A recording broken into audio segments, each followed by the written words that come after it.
Ce jour dédié pour la Refoua Shema de Yosef Ben Victoria Bezrat Hashem. Notre parashat Korach. Korach qui veut être Kohen Gadol, dirigeant du peuple d'Israël à la place de Moshe, à la place de Aaron. En fait, c'est tout simplement de la jalousie terrible qui va faire une dispute terrible dans le peuple d'Israël. Pour finir, lui et toute sa communauté sont avalés par la terre.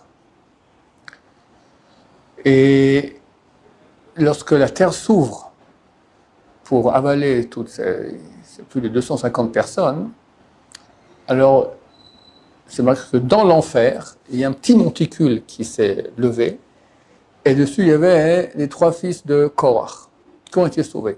Ils ont fait tchouva. Ça veut dire, c'est même pas, ils n'ont même pas eu le temps de faire.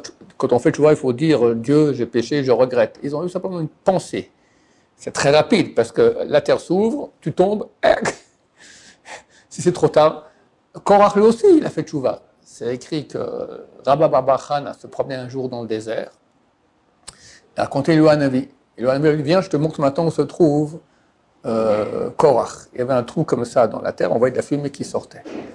Et Eloah Navi lui a montré, tiens, il a pris un bâton comme ça, il a mis un morceau de coton mouillé au bout, il l'a mis dedans, il a ressorti, le coton était complètement calcifié, non pas calcifié, calciné, brûlé complètement. Pour dire quelle chaleur il y avait là-bas.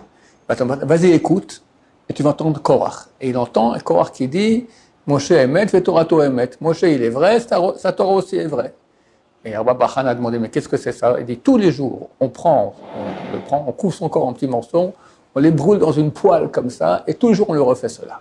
Et ça fait depuis 3335 ans maintenant. Hein, c'est quand même pas mal tous les jours d'être brûlé dans la casserole. C'est a fait tchouva 2 secondes avant, il s'est sauvé comme ses enfants. Non seulement cela, mais dans les Teilim, il y a beaucoup de Teilim, Ivnei Korach, c'est eux-mêmes qui ont écrit cela, par rapport à eux, les pensées qu'ils ont à ce moment-là. Comment se fait-il qu'ils ont fait tchouva? Le Midrash Yalkut Shimoni nous raconte. C'est écrit dans la paracha, on voit que Moshe Rabbeinu, il va essayer de calmer le jeu. Alors il envoie une délégation, après lui-même il va essayer de les calmer. Et ils ont refusé, ils sont sortis de façon vraiment révoltée. Non, on ne viendra pas, etc. L'on a allé. On ne montera pas. Et il les a appelés pour monter vers lui. On ne montera pas. Rachid sur place, ils ont expliqué eux-mêmes ce qui se passera. On ne montrera pas, on descendra. Ils sont tombés, ils sont descendus. Normalement, le Midrash raconte que Moshe Rabbeinu est venu voir Korach pour essayer de le calmer.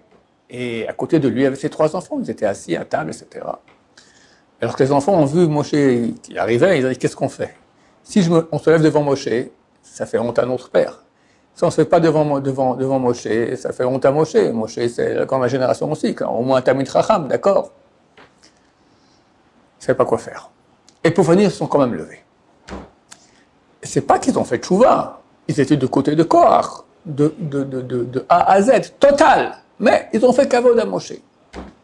Eh bien, ce mérite a fait que lorsque la terre s'est ouverte, ils ont reçu du ciel une sorte de hiro tchouva, de pensée de tchouva qui a fait qu'ils ont été sauvés. Et les Baalei Moussar disent, regarde, on ne se rend pas compte de l'impact des choses. Ils ont fait un acte, ils sont levés. Bon, c'est pas extraordinaire, d'accord, avoir la vie sauve pour cela. S'ils avaient fait, ils s'étaient levés, après ils ont dit, bon, peut-être c'est quand même Moshe qui a raison, et puis on hésite, tout ça. Ok, bon, c'est déjà une démarche. Mais non, ils sont restés avec leur père Korach, ils ont manifesté avec lui, ils étaient avec lui de A à Z. Ils n'ont même pas pensé que peut-être c'était Moshe qui avait raison. Seulement quand il y a eu le moment où la terre s'est ouverte, là, quand même, cet acte qu'ils ont fait a eu son impact. Et ça, il faut savoir dans la vie, que très souvent, on a l'impression qu'on fait des choses et ça n'a aucun impact. C'est faux. Il n'y a rien qui n'a pas d'impact. Avod Rabbi Nathan dit qu'une prière que tu fais, des fois, elle peut agir 100 ans plus tard. Tu me diras, bon, mais 100 ans plus tard, à quoi ça sert? Je ne suis plus là. Ok, mais ça sert. Par exemple, Stapler a dit, d'où vient ce mouvement extraordinaire qu'on n'a jamais vu dans le peuple d'Israël, de la tchouva? Ça a commencé un peu après la guerre de Kippour, depuis 50 ans environ. Des gens font tchouva. Il n'y a jamais eu dans l'histoire juive un mouvement de tchouva aussi grand. Autant de juifs qui reviennent à la Torah, pas par peur. Il y a eu une fois, c'était l'époque de Haman, Mordechai et Esther. Ils ont eu peur d'être tués. Ok, ils ont fait tchouva fantastique. Mais c'était l'épée sur la nuque. Mais là, personne ne fait tchouva par peur. Tous font tchouva par amour de Dieu. Même ceux qui ont fait tchouva après 7 octobre, il y en a tellement, énormément, mais ils ne font pas tchouva par peur. Ils ont dit, maintenant je comprends qu'on a voulu toucher mon judaïsme, je deviens juif. C'est un très grand réveil, extraordinaire. Grâce à quoi? Le Stapler, le père de Chaim Kanievsky Zatzal, qui est une grande génération, un géant, un ange, d'accord, il a dit, les larmes des grands-mères et arrière-grands-mères. Il y a plus de 150 ans, au milieu du 18e siècle, non, 19e siècle, a commencé le mouvement d'émancipation. Et des millions de juifs ont quitté la Torah, des millions. Dans les parents, ils voient ça, ils prient pour leurs enfants. Hachem fait leur faire tchouva. Mais ils sont partis ou dans le communisme ou dans le sionisme athée, d'accord, fini, terminé. Les yeshivot, les Talmuds Torah fermés l'un après l'autre, c'était terrible. Pour ça d'ailleurs que les grands rabbins ont dit on va tout droit vers une Shoah. Le Chavetz Chaim qui est décédé en 1933, il a dit on va vers une Shoah. Il n'a pas dit le mot Shoah, un ouragan, il a dit un ouragan noir arrive sur l'Europe. Le Stapler a dit les larmes de ses mères, il a fait que 3, 4, 5 générations plus tard, je parle du monde ashkénaze, les enfants reviennent. Le Rav Ben Simon Bashkoul avait dit, comment ça se fait que Mashiach ne vient pas? Il a dit ça il y a 40 ans. Aujourd'hui, il y a tellement de tchouva, tellement de gens qui reviennent. Ils disent, dans le ciel, il y a des grands-parents qui prient encore à Dieu, qui disent, Dieu, n'amène pas encore la Géoula. Et on sait que les tzadikim, ils ont tout fait pour repousser la Géoula. Nous, on attend la Géoula, il faut l'attendre, mais très souvent, ils ont demandé de repousser encore pour qu'il y ait encore plus de gens qui reviennent. Mais qui dit qu'ils vont revenir? Les larmes des arrière-grands-parents. Donc, des fois, on prie pour quelque chose, on croit que ça sert à rien. Il n'y a rien qui sert à rien. Ça sert. Ici, on voit Moshe, il vient, tac, ils ont été sauvés. Bnei Korach. Comme je dis, on en parle dans les Télim, ils ont les Télim en leur nom. C'est phénoménal. Il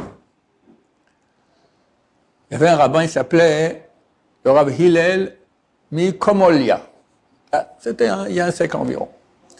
Et un jour, il est dans le train en Europe. Plus d'un siècle. Vers la Première Guerre mondiale. Il voit un soldat juif qui sort un sandwich et qui mange un sandwich au jambon.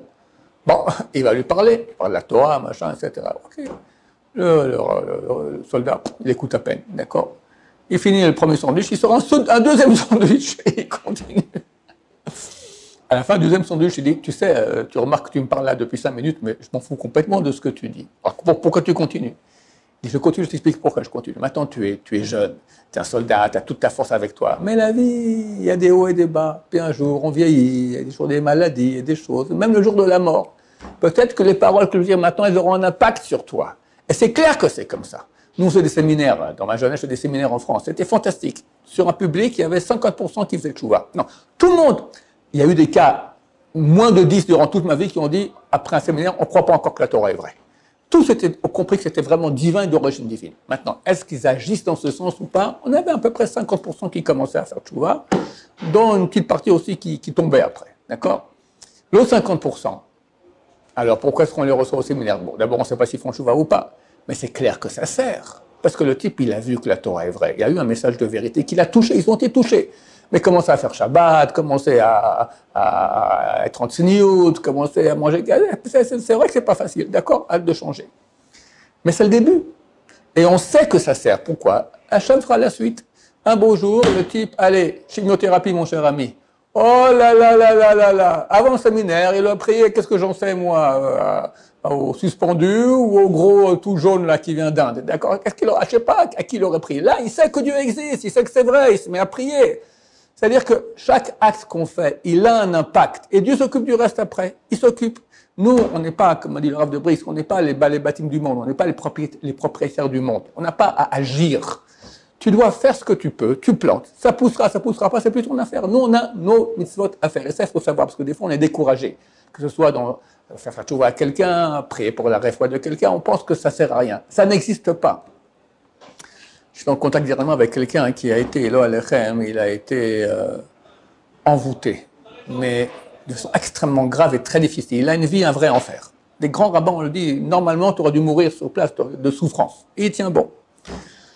Alors, je lui ai dit, sache, très bientôt, Mashiach, il arrive, et tout ce que tu aurais pu faire, parce qu'il n'a pas pu se marier, il n'a pas pu avoir d'enfants, etc., tout ça, t'en fais pas, tu l'auras. Parce que c'est pas possible que Dieu va t'empêcher de recevoir le mérite des choses que tu aurais dû faire et tu n'as pas pu faire malgré toi. C'est clair que Dieu a voulu qu'on l'envoûte, c'est clair aussi. Mais il y a aussi un mérite pour tout cela. Il m'a dit, oui, un rabbin m'a dit cela. Il m'a dit que Dieu a mis toutes mes mitzvot dans un trésor et et un jour je pourrai toutes les réaliser. Voilà. Donc, il ne faut pas croire que cette souffrance ne sert à rien. Il souffre énormément, mais c'est un mérite énorme. La Gemara, elle dit qu'il n'y a pas de plus grand mérite que les souffrances. Et quelqu'un souffre 10 ans, 20 ans, 30 ans, et dit, je prie, je souffre. Il n'y a rien qui change.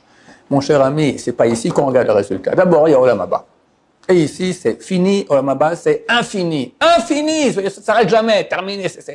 On sait qu'un milliard de milliards par rapport à l'infini, ça ne vaut absolument rien. Mais même dans ce monde-ci, qui te dit, ça va peut-être aider, et si c'est pas toi, c'est les enfants, il n'y a rien qui part pour rien. Ça serait injuste de la part de Dieu. Il y a une loi, celle du Messite, celui qui incite des Juifs à faire de l'idolâtrie. Dans le suspendu dont je parlais auparavant, c'est écrit dans les versions non censurées du Talmud, traité Sanhedrin, 107, qui là-bas il a fait l'Avodah Zarah, page 44, c'est marqué là-bas comment il a été tué par Scylla, on lui lance des pierres dessus, qu'on appelle ça en français lapidation. Puis après on le pend aussi, on le pend avec les mains, d'accord, pas de croix, il n'y avait pas de croix, on le pend avec les mains sur une poutre comme ça quelques secondes. Dans la version non censurée du Talmud. Maintenant, la loi du Messite. Messite, ça donne en français inciter, d'accord? C'est un des mots français qui provient de l'hébreu. Vous pouvez vérifier, je n'ai pas vérifié, mais je vous garantis. Prenez un dictionnaire étymologique, vous regardez le sens du mot inciter, ils mettront, moi j'ai vu dans un journal pareil de Bordas, d'accord, c'est écrit là-bas, source incertaine. Chaque fois qu'il y a un mot hébreu en français, source incertaine, d'accord? Ils n'ont pas pris l'hébreu, ils ont pris le grec, ils ont appris le latin, mais pas l'hébreu, donc ils ne savent pas d'où ça vient. Donc, Messite, c'est celui qui incite son prochain à faire la Avodah Zarah. On va le lapider. Mais comment on a su qu'il l'a incité? Parce que les gens qui l'ont incité sont allés se plaindre au Beddin. Et donc, il fallait 2 témoins qui lui disent « Tu as incité, maintenant on t'a entendu, hop, tu vas être lapidé. » Donc ces 2 témoins n'ont pas été incités. Et néanmoins, vu qu'il a incité, et bien que ça ne servait à rien, il a été lapidé. Maintenant, on sait que dans le bien, c'est toujours 500 fois plus fort que le mal. C'est marqué que Dieu fait rebondir le mal que les gens font sur leurs descendants jusqu'à 4 générations s'ils continuent eux aussi à faire ce même mal.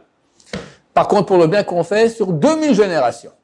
2000 générations, c'est 500 fois plus que 4. D'accord? Donc c'est 500 fois plus.